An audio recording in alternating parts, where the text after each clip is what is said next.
कृष्ण सत्य स्वरूप है। चिद यानी चिन्मय। चिन्मय कहते किसे हैं? जो सदा एक जैसा दिखाई दे। राधे राधे। जो सदा एक जैसा दिखाई दे। कौन है जी ऐसा? क्या हमारा शरीर? साहब जी कभी नहीं हो सकता। प्रकृति का स्वभाव परिवर्तन, प्रकृति का स्वभाव परिवर्तन। जैसे बालपन में थे, युवावस्था में नहीं, और जैसे युवावस्था में थे वैसे बुढ़ापे में नहीं। नित्य यदि है, चिद यानी चिन्मय वपु यदि कोई है, तो एक बात हमेशा याद रखना, ऐसे तत्व केवल दो ही है, श्री राम और श्री कृष्ण। एकमात्र राम और कृष्ण को ही उपास्य तत्व माना गया। यद्यपि क्षमा कीजिएगा, बड़े बड़े देवी देवताओं की भीड़ है, उनकी पूजा तो संभव है, लेकिन उपासना नहीं। उपासना की योग्य तो केवल ये जो दो पूर्ण अवतार हैं, श्री राम और श्री कृष्ण। आप देखिए स्वयं राम कृष्ण के खूब नाती पोते हो जाते हैं। कभी देखा उनके चेहरे पे झुर्री पड़ी हो? राधे राधे। राम कृष्ण के खूब नाती पोते हो जाते हैं, लेकिन राम कृष्ण का जब भी दर्शन करते हैं ऐसे लगते हैं जैसे 16 वर्ष के किशोर हों। राधे राधे। कारण क्योंकि चिद चिन्मय है, वो आनंद स्वरूप है। संसार में जितने भी रहने वाले जीव हैं उन सबकी खुश आनंद ही है। देखिए, आनंद वह तत्व है जिससे कभी घृणा ना हो। यदि घृणा आ रही है तो वहां आपका कोई सांसारिक क्षणिक सुख हो सकता है, विशुद्ध आनंद कभी नहीं हो सकता। कारण जहां विशुद्ध प्रेम होता है, विशुद्ध प्रेम में प्रेमी कभी मांगता नहीं है, बल्कि विशुद्ध प्रेम में तो प्रेमी अपने प्रीतम के लिए सब कुछ लुटा बैठता है। राधे राधे। सब कुछ लुटा बैठता है।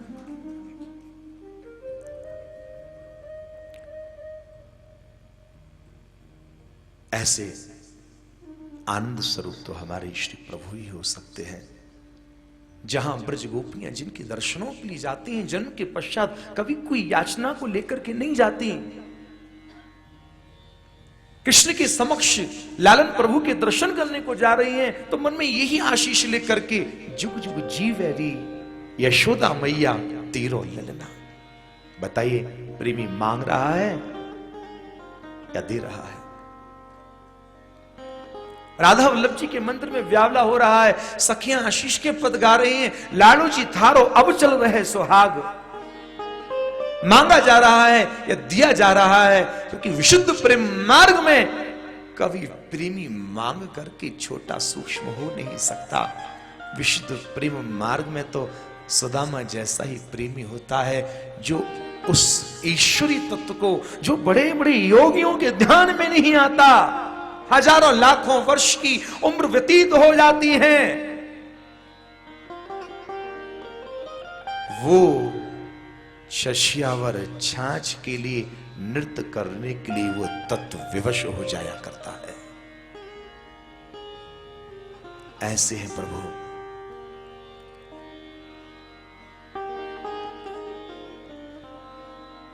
अब मुझे नहीं पता, यद्यपि भागवत तो कल्प वृक्ष है। राधे राधे।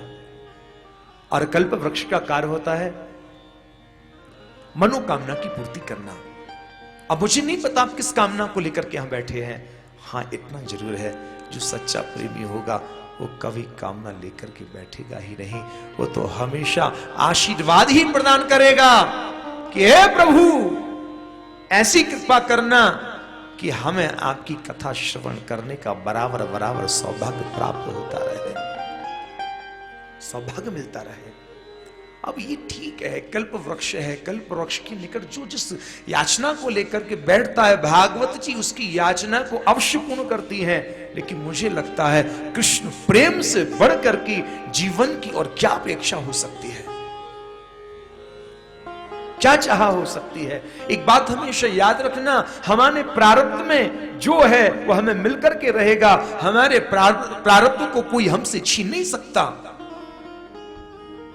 हमारे प्रारब्ध में सुख है, सुख मिलेगा, दुख है, दुख मिलेगा। इसके अतिरिक्त यदि हम प्रभु से कुछ प्राप्त कर सकते हैं तो साहब वो केवल केवल प्रभु की भक्ति ही है।